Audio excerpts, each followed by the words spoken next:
Assalamualaikum warahmatullahi wabarakatuh. Kita ketemu lagi dengan pembelajaran online. Kali ini kita akan membahas tentang penyakit autoimun, ya, penyakit autoimun. Akan tetapi dan hipersensitivitas, ya.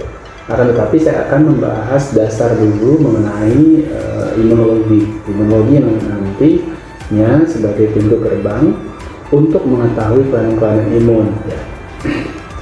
Pasti imun juga dikaitkan dengan penyakit infeksi coronavirus, ya. Jadi kita harus paham betul bagaimana proses imun ini terjadi, bagaimanakah proses tubuh kita melawan adanya infeksi, sehingga ketika ada kelainan imun atau virus seperti apa, kita akan mengerti tata laksananya. Baik. Sistem imun. Jadi sistem imun karena banyak dilibatkan sekali, ya. Jadi setiap waktu tubuh kita ini akan terpapar yang namanya antigen. Antigen itu apapun bentuk protein, glikoprotein yang ada dari luar masuk ke dalam tubuh kita. Kemudian tubuh kita akan berespon bahwa apakah ini ancaman atau tidak. Nah, jadi sebetulnya tubuh kita ini memiliki suatu toleransi. Jadi kita harus paham dulu pertama, toleransi itu ada dua. Toleransi yang sentral, ada yang perifer. Jadi toleransi ini kita sebut intoleran. Berarti intoleran itu tidak memiliki rasa tenggang rasa toleransi seperti itu. Nah, toleransi juga ada yang namanya toleransi sentral dan toleransi yang perifer. Imun, jadi tubuh kita ini mengenali ada protein asing atau glukoprotein asing di dalam tubuh kita. Contoh, kenapa bakteri disebut sebagai asing? Karena dinding bakteri itu mengandung protein, yang mana protein itu tidak ada dalam tubuh kita sendiri. Nah, oleh karena itu tubuh kita akan merespon bahwa ini non-self, ini bukan tubuh kita, sehingga dia akan menghancurkan itu. Nah, bila mana protein dalam tubuh kita sendiri seperti insulin. Nah, insulin itu tidak dianggap asing karena itu self. Kemudian enzim dalam tubuh kita protein, self. Dalam tubuh kita sel, dinding sel kita self. Nah, jadi ada sistem yang namanya ada suatu regulasi yang mana tubuh kita ini bisa mengenali tubuh kita sendiri. Nah, itu namanya toleransi. Nah, toleransi itu terjadi pada mana? Pada di sentral ada, di perifer ada. Di sentral itu di limfonoduli, kemudian sumsum tulang. Nah, terjadi suatu pengenalan antigen dalam tubuh kita. Jadi antigen dalam tubuh kita ini akan dipaparkan ke semua sel darah putih, limfosit, makrofag dan sebagainya. Itu akan dikenalkan. Ini loh, ini tubuh kita, jangan diserang seperti ini. Ini tubuh kita, sehingga tubuh kita ini bersifat dalam auto antigen, sehingga tidak boleh dihancurkan, tidak boleh dibentuk antibodi. Nah, seperti itu. Itu namanya suatu proses toleransi. Jadi toleransi adalah suatu proses pengenalan antigen dalam tubuh kita, yang mana nanti antigen itu tidak boleh dihancurkan. Itu namanya adalah suatu proses toleransi. Nah, kemudian yang perifer itu di darah. Di darah juga akan terjadi pengenalan ini loh, antigen dalam tubuh kita nih, seperti ini gitu. Kemudian ketika bakteri masuk, itu kan bukan antigen dalam tubuh kita, jadi itu dianggap asing. Oleh karena itu, ketika dianggap asing, akan dihancurkan oleh tubuh kita. Nah, bagaimana prosesnya? Nah, imun itu ya dibagi dua jenis, ya. Imun yang bawaan atau ada lagi namanya dapatan. Nah, dapatan ini adalah suatu proses. Jadi pengenalan dulu, kemudian tubuh kita menghasilkan antibodi. Itu adalah imun yang dapatan. Sedangkan imun yang bawaan memang sudah dari lahir sudah ada bawaan itu. Nah, banyak terbagi. Contohnya adalah kulit. kulit ini kita sebagai pertahanan tubuh kita secara fisik. Ada secara fisik. Fisik contohnya adalah kulit. Ya. Kemudian mukosa dan sebagainya juga sama, secara fisik gitu ya. Kemudian secara kimiawi.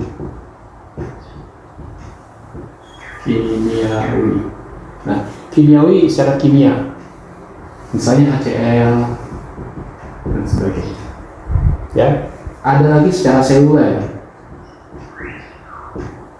Seluler contohnya adalah makrofag dan sebagainya, itu bawaan. Nah, imun bawaan ini sifatnya berbeda dengan imun dapatan. Kalau bawaan ini dia non spesifik. Siapa saja yang masuk itu akan dihancurkan. Itu non spesifik, mau bakteri, mau jamur, mau virus dan sebagainya, itu tidak spesifik. Dan kulit ini akan menghalangi masuknya mikroorganisme dalam tubuh kita. Kemudian kimiawi HCl, apakah HCl ini memilih-milih untuk merusak dinding bakteri atau dinding virus? Tidak, sehingga sifatnya adalah non spesifik. Kemudian seluler dan makrofag, banyak sekali di sini. Saya sebutkan contoh saja. Makrofag itu tidak mengenal menjadi sistem pertahanan, itu tidak milih-milih, sehingga baik bakteri, baik virus, jamur itu akan dimakan dia, karena makrofag merasa ada antigen yang dari luar itu masuk dalam tubuh kita yang non-self. Kenapa non-self? Karena makrofag ini sudah dilakukan pengenalan, dideteksi ini self ini non-self. Bahkan banyak sekali sini mekanisme bersin, mekanisme batuk itu adalah suatu pertahanan tubuh kita secara bawaan, tetapi tidak non spesifik. Jadi dia tidak spesifik untuk penyakit apa.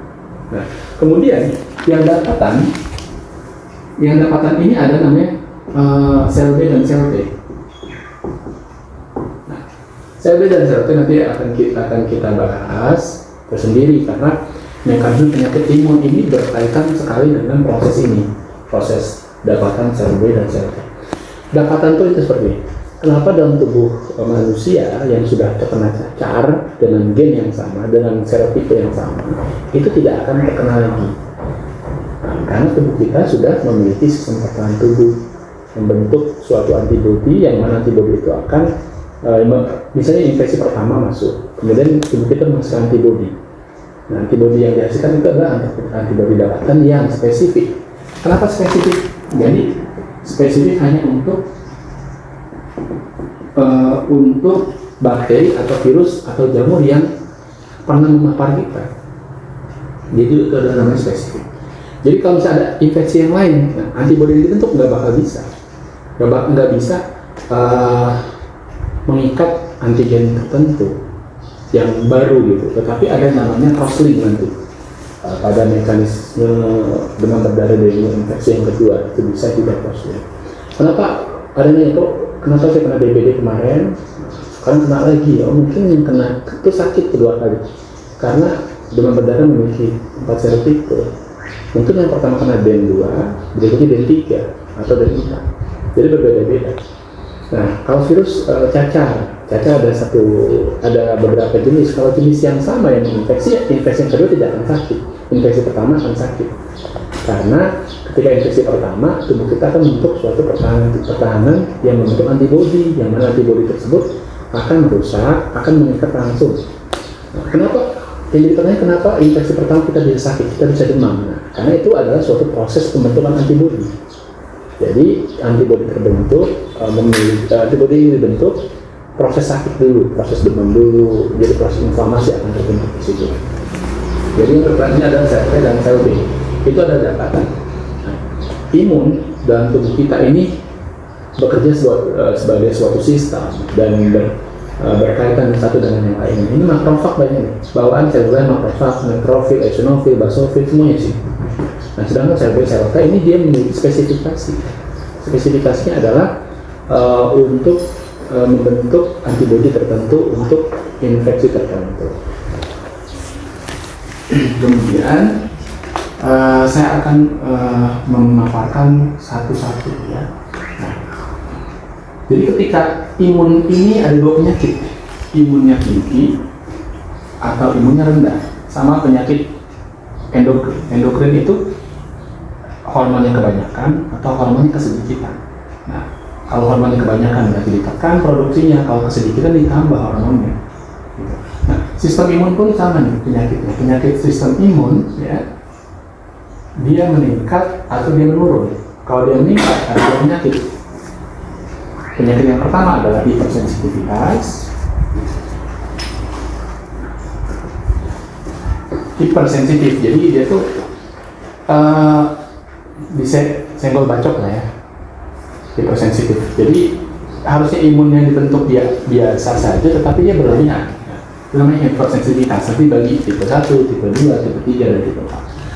Kemudian imun yang tinggi juga yang kedua adalah autoimun. Nah, kita harus membedakan antara hipersensitivitas dan autoimun. Kalau hipersensitivitas adalah antigennya dari luar, tetapi tubuh kita bereaksi berlebihan. Sedangkan autoimun adalah imun tubuh kita ini bereaksi terhadap antigen di dalam tubuh kita. Jadi antigennya ada dalam tubuh kita. Yang seharusnya antigen dalam tubuh kita itu dianggap self, tetapi dia dianggap non-self. Nah, berarti terjadi kelainan pada toleransinya, toleransi sentral dan periferinya tidak jalan. Yang seharusnya dikenali sebagai suatu antigen, auto-antigen, tetapi dianggap asing, seperti itu. Nah, oleh karena itu disebut auto-antibody untuk yang menyerang tubuh kita sendiri. Sedangkan sistem imun yang turun dibagi lagi. Ada satu sistem imun turun, ini ada yang bawaan, ada yang dapatan. Oke. Sistem imun turun, yang bawaan. Bawaan contohnya adalah dari kecil dia hipogammaglobulinemia misalnya. Jadi secara genetika tubuh kita ini tidak memproduksi antibodi. Gamma globul tidak dihasilkan, itu secara bawaan. Kemudian kalau dapatan, yang tren adalah HIV. Jadi ketika HIV masuk dalam tubuh seseorang, dia akan melemahkan sistem imun. Itu adalah penurunan sistem imun yang dapatan. Tapi baru-baru ini juga banyak penyakit yang bisa menyebabkan penurunan sistem imun itu ada. Penyakit-penyakit kronis terutama diabetes, penyakit jantung, penyakit paru, penyakit yang kronis ya, penyakit hati, penyakit ginjal, itu adalah penyakit-penyakit yang akan menurunkan sistem imun. Nah, oleh karena itu sistem imun yang turun, virus kuncinya adalah pertahanan tubuh. Kenapa orang kena virus itu batuk pilek biasa akan sembuh 5 hari? Karena ketika pertahanan tubuh kita baik, dia akan dikeliran sendiri oleh sistem imun, dia akan dibunuh oleh sistem imun kita. Tapi ketika virus itu terjadi pada orang yang pertahanan tubuhnya lemah, dia akan lebih buruk gejalanya, sama seperti penyakit HIV.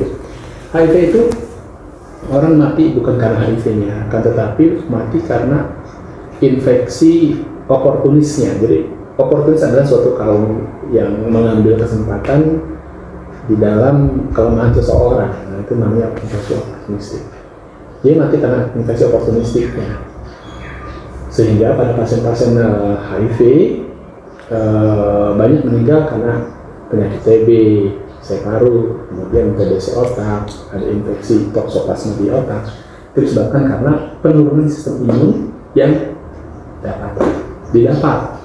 Ya, didapat dari mana? Ya, dari darah, transplasental, kemudian ada hubungan seksual.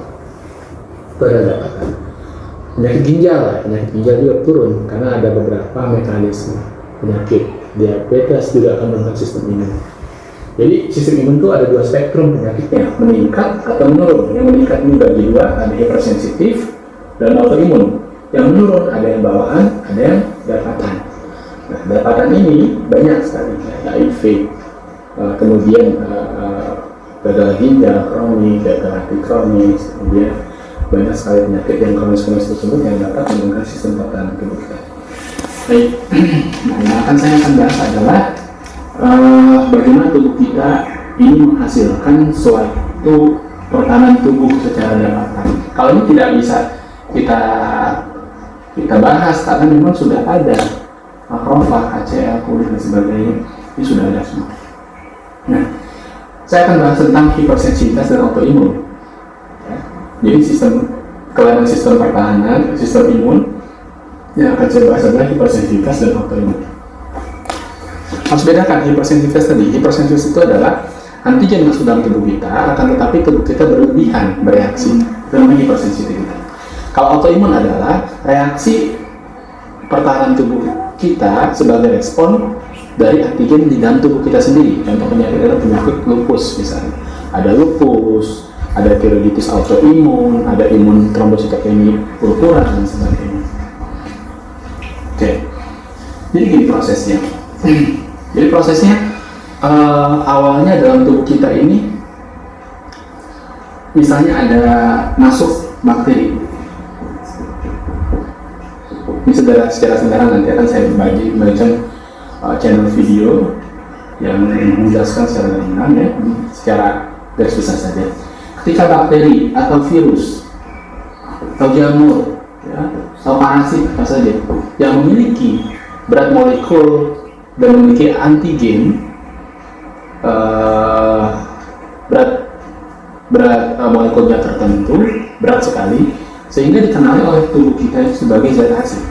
Ketika bakteri virus jamur masuk ke dalam tubuh kita, dia akan diterima oleh yang namanya makrofag. Makrofag, kalau di kulit namanya sel dendritik, banyak sekali pertahanan awal.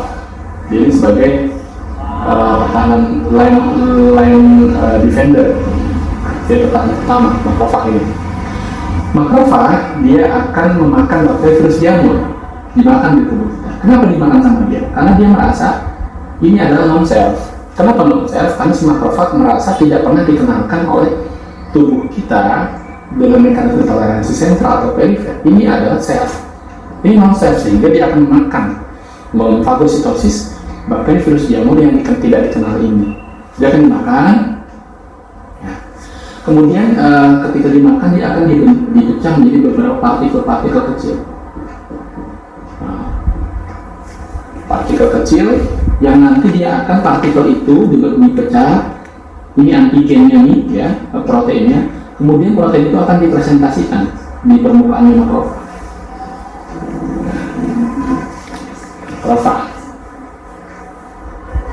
Nah, ketika makrofag makan ini dipresentasikan, ini akan keluar namanya interleukin, IL, interleukin 1.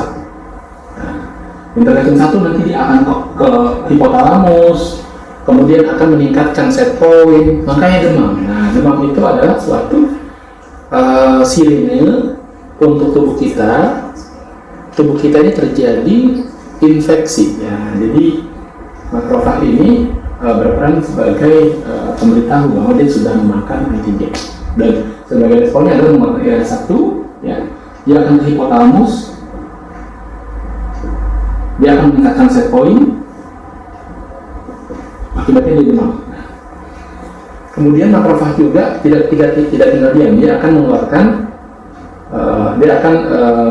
mempresentasikan antigen. Oleh karena itu makrofag ini disebut sebagai APC namanya, antigen presenting cell, sel yang mempresentasikan antigen. Jadi akan presentasi bahwa saya sudah memakan antigennya seperti ini. Nah, kemudian dia akan memanggil, dia akan karena IL-1 ini dia akan memanggil, namanya T helper. Nah, T helper, naif T helper. T helper ini adalah T pembantu, sel T pembantu, yang mana ketika dia nempel di sini, ya, T helper ini akan mengenali antigennya seperti ini. Kemudian dia akan mengeluarkan sitokin juga, banyak sekali, IL-1, IL-2 dan sebagainya. Nah, sitokin yang keluar ini, ya, dia akan sel T helper ini akan berubah menjadi sel T regulator, Treg, kemudian T sitotoksik.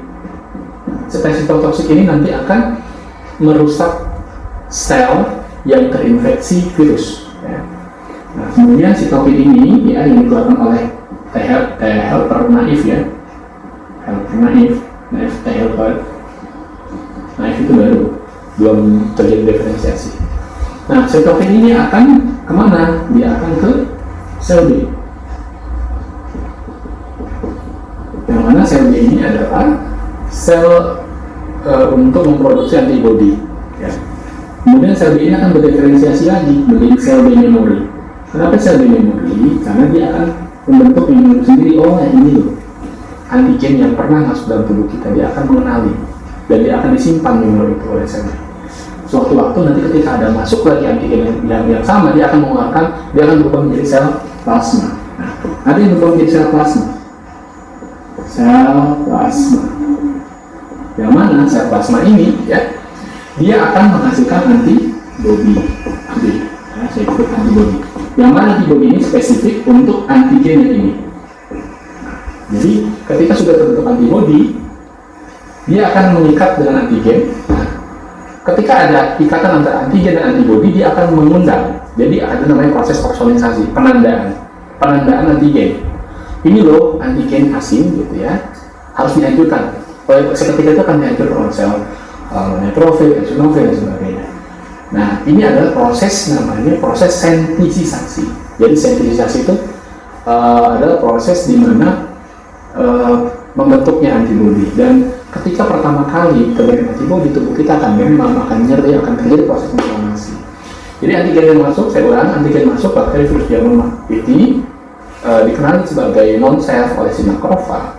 Makrofag akan fagositosis, akan dipecah. Ya, partikel-partikel itu kemudian dipresentasikan ke sel T helper yang naif. Sel helper ini ketika sudah dipresentasikan oleh T helper, sel APC yaitu makrofag, dia akan berubah menjadi T regulator, T cytotoxic, kemudian menghasilkan sitokin, yang mana sitokin ini akan berkomunikasi ke sel B akan berubah menjadi sel memori, kemudian sel plasma berubah menjadi sel plasma ini akan menghasilkan antibodi yang spesifik untuk antigen ini, sehingga sistem imun dapatan yang dipengaruhi sel B dan sel T ini sifatnya adalah spesifik, dapatan spesifik. Nah, karena apa? Dia dibentuk oleh antigen yang masuk dalam tubuh kita yang tertentu juga. Jadi ketika yang masuk adalah tifoid, berarti antibodi untuk tipes ya. Kemudian ketika yang masuk adalah virus demo yang keluar adalah antibodi yang spesifik hanya untuk demam demo. Jadi sistemnya seperti itu. Sistemnya spesifik sekali. Nah, untuk sel plasma antibodi ini kan ada dibagi 5 ya. Ada IgG, IgA, IgM, IgE, dan IgD. Nah, IgG ini untuk infeksi yang kronis, IgA ini untuk air itu di air mata, ya air mata, mukosa, itu IgA semua, dan dia sifatnya kurang spesifik. Kemudian M ini adalah akut, pada kondisi akut yang dikeluarkan IgM. Kemudian makanya ada IgM, IgG, demo. Tapi kalau IgM yang keluar berarti infeksinya akut. IgG yang keluar berarti pernah terinfeksi. Kalau IgE itu adalah suatu imunoglobulin antibodi yang mana terjadi keluar ketika alergi. Sedangkan kalau imunoglobulin D itu jarang ditemukan, ya, karena tetapi ada. Tapi yang berperan sekarang yang kita ambil adalah IgG, IgM, dan IgE dalam proses ini.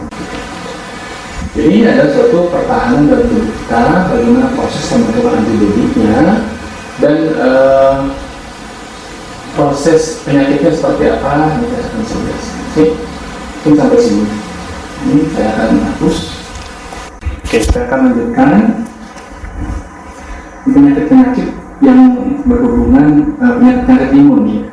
Bagaimana patofisiologinya, kemudian yang akan saya bahas itu hipersensitivitas dan autoimun. Ini secara garis besar saja, selanjutnya nanti penyakit-penyakit yang bisa dilihat sendiri.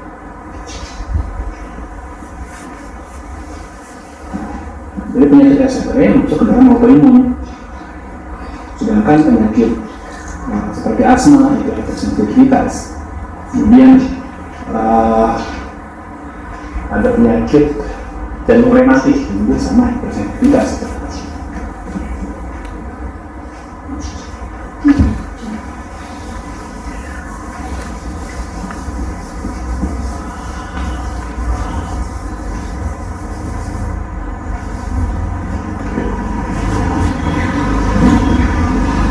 kita membahas pertama tentang penyakit hipersensitivitas. Hipersensitivitas itu ada 4 tipe.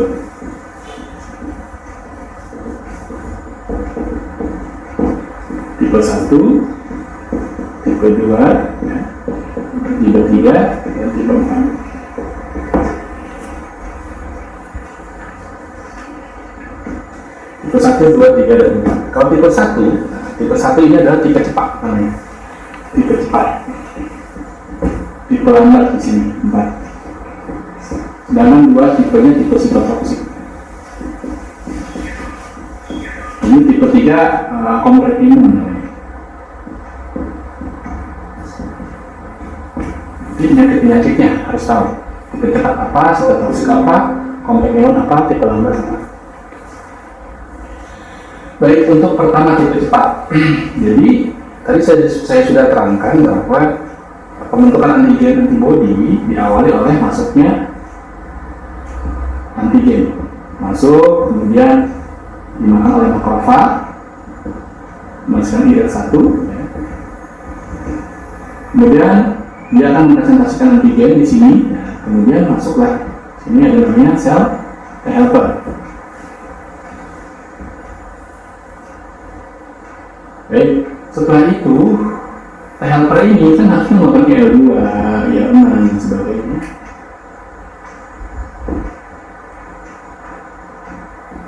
Tetapi T helper ini tidak melakukan itu. Dia melakukan IL-5, interleukin 5. Yang mana interleukin 5 ini ketika distimulasi ke sel B ini akan berubah menjadi sel memori, sel plasma. Sel plasma ini tidak menghasilkan IgM atau IgG, akan tetapi dia menghasilkan imunoglobulin ini adalah imunoglobulin E. Jadi dia menghasilkan bukan IgM atau IgG, tetapi dia menghasilkan IgE. Yang mana IgE ini akan berikatan dengan antigen. Jadi ketika ada kompleks, bukan antigen, IgE ini memiliki afinitas cukup tinggi dengan sel mast cell. Sel mast adalah suatu diferensiasi dari sel B. Kemudian sel mast ini akan berikatan dengan IgE. Jadi ketika ada kompleks sel mast IgE, ini bisa masuk ke bronkus, ya. Dia tersebar banyak di bronkus, kemudian di kulit. Ketika sel mast dan IgE ini pada paparan pertama ini tidak akan terjadi apa-apa. Pada paparan pertama proses sensitisasi tidak akan terjadi apa-apa. Akan tetapi ketika proses degranulasi itu akan terjadi proses inflamasi. Sel mast dan IgE ini berikatan. Ketika berikatan, antigen yang sama masuk dalam tubuh kita. Ya. Ada ikatan antara sel mast, IgE, dan kemudian antigen, atau disebut sebagai di sini alergen. Nah, ketika ada ikatan antara alergen, IgE, dan sel mast, ya, sel mast ini akan mengeluarkan histamin, leukotriene, banyak terlatih, beda-beda tentang histamin. Yang mana histamin ini ketika di pembuluh darah dia akan vasodilatasi. Ketika dia di bronkus seperti ini, dia akan bronkokonstriksi. Jadi di vaskuler dia vasokonstriksi, vasodilatasi, vaskuler ya vaskuler dia vasodilatasi. Sedangkan di bronkus dia bronkokonstriksi.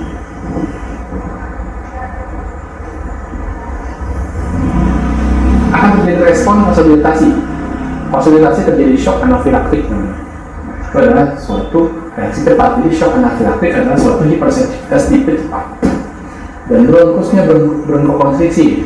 Karena itu reaksi anafilaksis adalah salah satu contoh reaksi hipersensitivitas tipe 1.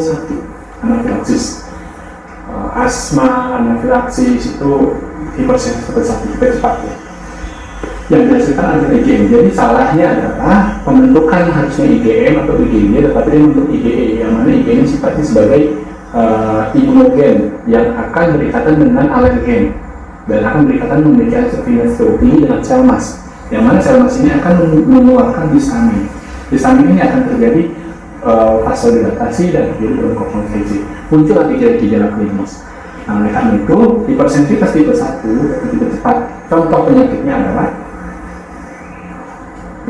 asma, reaksi anafilaksis, asok anafilaksis ini adalah tipe cepat. Kemudian angioedema, jadi bengkak-bengkak karena vasodilatasi lokal akan terjadi pada orang dengan hipersensitif tipe 1. Misalnya ada orang diberikan obat yang paling biasa menyebabkan anafilaksis adalah penisilin karena memiliki berat molekul cukup tinggi. Dimasukkan dalam tubuh kita, ketika masuk dalam tubuh kita, pada reaksi pertama biasa saja. Tetapi kenapa karena biasa? Karena waktu tubuh kita menghasilkan IgE. Ketika pemberian yang kedua, muncullah gejala anafilaksis. Jadi orang yang makan alergi udang misalnya, karena protein cukup tinggi, makan pertama biasa, tetapi makan yang kedua itu akan terjadi reaksi. Karena makan yang pertama proses pengenalan dulu, pembentukan IgE. Makan yang kedua, IgE itu akan berikatan dengan imunotera alergen, kemudian akan berikatan dengan sel mas warna histamin. Jadi namanya tipenya tipe cepat. Kemudian penyakit udah ya, shock anafilaktik, kemudian ada angioedema, kemudian ada juga asma. Sitotoksik. Nah, sitotoksik ini ada suatu reaksi berlebihan dalam tubuh kita seperti ini. Jadi ketika antigen masuk dalam tubuh kita, menghasilkan IL-1, kemudian sel T helper masuk di sel B, dia betul menghasilkan IgM dan IgG. Ya, IgM kalau pada akut, IgG pada yang kronik. Akan tetapi dia memiliki ikatan dengan antigen dan tubuh kita sendiri. Jadi yang mensimulasi bakteri, virus, jamur, yang mensimulasi antigen dari luar dari asli. Akan tetapi yang dihasilkan antibodi yang dihasilkan ini, dia tidak hanya bereaksi dengan antigen yang asing, tetapi juga bereaksi dengan antibodi dalam tubuh kita. Contoh penyakitnya adalah penyakit jantung rematik. Nah, contoh ada PJA ya, penyakit jantung rematik. Contoh seperti itu. Hipersensitivitas terjadi penyakit jantung rematik seperti ini. Jadi ada Streptococcus pyogenes, ya, bakteri masuk dalam tubuh kita. Misalnya ada nyeri tenggorokan dulu, kalau nyeri tenggorokan disebabkan karena ISPA, karena Streptococcus pyogenes. Kemudian dia menghasilkan antibodi. Nah, antibodi ini selain dia menyerang Streptococcus pyogenes, dia juga menghancurkan, membuat reaksi ikatan dengan sel endokard. Jadi nempel pada endokardium. Kemudian yang biasa yang terkena terutama adalah daerah-daerah katup, karena di situ pergerakan cairan itu sangat rendah gitu dibandingkan dinding lain di katup. Perbanyak adalah katup mitral dan aorta. Terjadilah di jantungnya misalnya.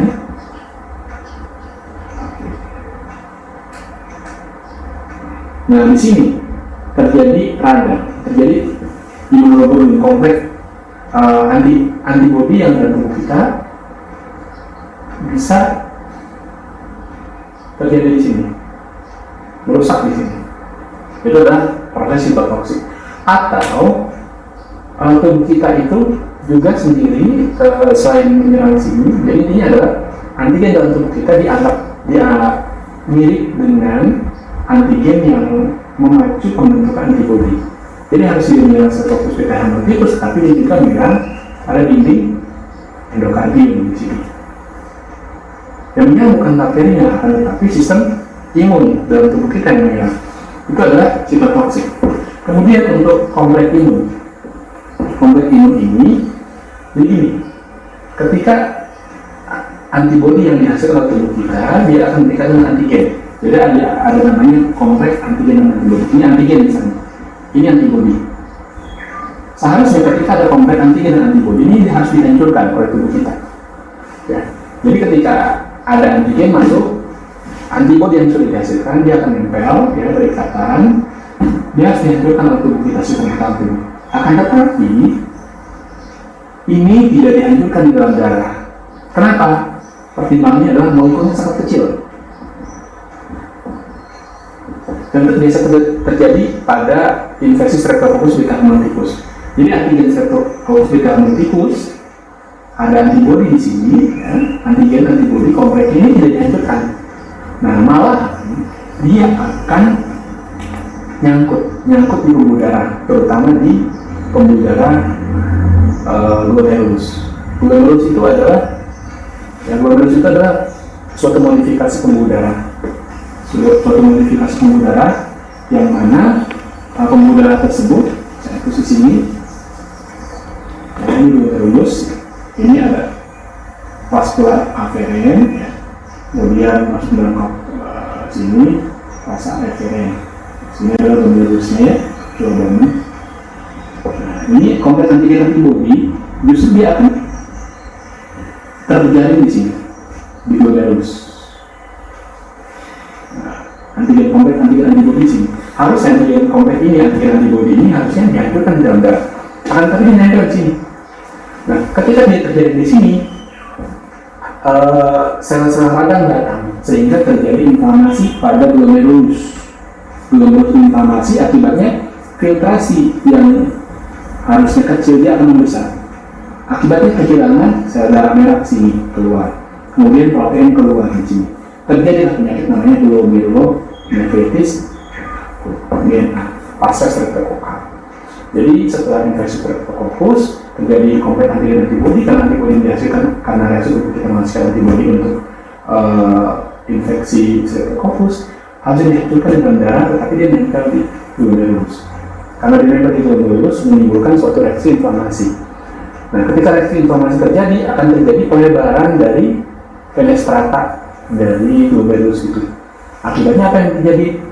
Saringannya itu lebih besar, sehingga yang terjadi adalah harusnya sel darah merah tidak keluar, dia keluar sel darah merah. Sel darah merah keluar, protein keluar, darah keluar, dan sebagainya keluar. Oleh karena itu, gejalanya bisa buang air kecil berwarna merah, karena sel darah merah keluar di sana. Nah, itu namanya adalah kompleks imun. Terjadi pada penyakit apa? Tadi saya dermatitis, glomerulonefritis akut pasca streptococcus. Jadi kalau ditanya hepatitis tipe 3 apa contohnya? Itu dermatitis. Sitotoksik contohnya penyakit jantung rematik, penyakit jantung rematik yang terbanyak. Kemudian bisa juga radang pada sendi, bisa. Kemudian yang keempat adalah tipe lambat. Tipe lambat ini secara patogenesis, patofisiologi berbeda, karena dia tidak melibatkan antibodi, dia hanya melibatkan sel. Jadi ketika antigen masuk dalam tubuh kita, ini ada namanya sel makrofag. Kemudian ini adalah sel T helper. Nah, tetapi dia tidak mau jauh ini. Dia sebetulnya ketika makrofag makan ini dia akan mengundang sel-sel radang yang lain, sel limfosit yang lain, sel monosit yang lain akan langsung dikenalkan dia. Dikenalkan oleh sel APC ini. Ada antibodi, tetapi prosesnya lambat, bisa mingguan, bisa bulanan. Jadi tidak melalui mekanisme ini. Contohnya adalah dermatitis kontak alergika misalnya. Dermatitis kontak alergika ini, misalnya ada logam tempel di sini atau kain gitu ya. Kain itu atau logam apapun itu, nah, akan dianggap sebagai suatu antigen. Kemudian ada reaksi di sini oleh si makrofag. Dia akan mengenali bahwa yang nempel dalam tubuh kita ini asing. Kemudian memberitahukan teman-temannya. Proses lama sekali, sehingga tidak melibatkan sistem imun ini, tidak melibatkan ini. Pembentukan imunoglobulin tidak ada. Nah, akan tetapi ketika dia sudah teraktivasi, akibatnya adalah ketika ada antigen yang sama, dia akan menyebabkan radang lokal. Nah, contoh penyakitnya dermatitis kontak alergika. Dermatitis kontak iritan beda. Iritan itu semua orang bakal terinfeksi. Sedangkan gaya matriks kontak alergika adalah semua orang tidak pasti kena berbedanya itu. Banyak sekali tipe heterosis terlambat yang lain adalah reaksi tuberkulin. Nah, tuberkulin adalah ketika tuberkulosis masuk dalam tubuh kita, si makrofag ini sebetulnya tidak melalui proses ini. Terjadi proses juga ini, tetapi dia juga akan memberikan makrofag lain. Nah, jadi tes tuberkulin adalah memasukkan strain TBC ke dalam kulit. Nah, kalau bereaksi berarti dalam tubuh kita sudah pernah dimasuki TBC. Ya, jadi reaksi tuberkulin adalah untuk mengetahui pernah atau tidak tubuh kita terinfeksi. Akan tetapi tidak bisa melihat infeksi itu, infeksi saat ini atau infeksi dahulu. Tidak bisa hanya menyatakan bahwa ini infeksi, ini pernah terinfeksi TBC atau belum pernah. Itu adalah reaksi tuberkulin. Ya. Reaksi tuberkulin.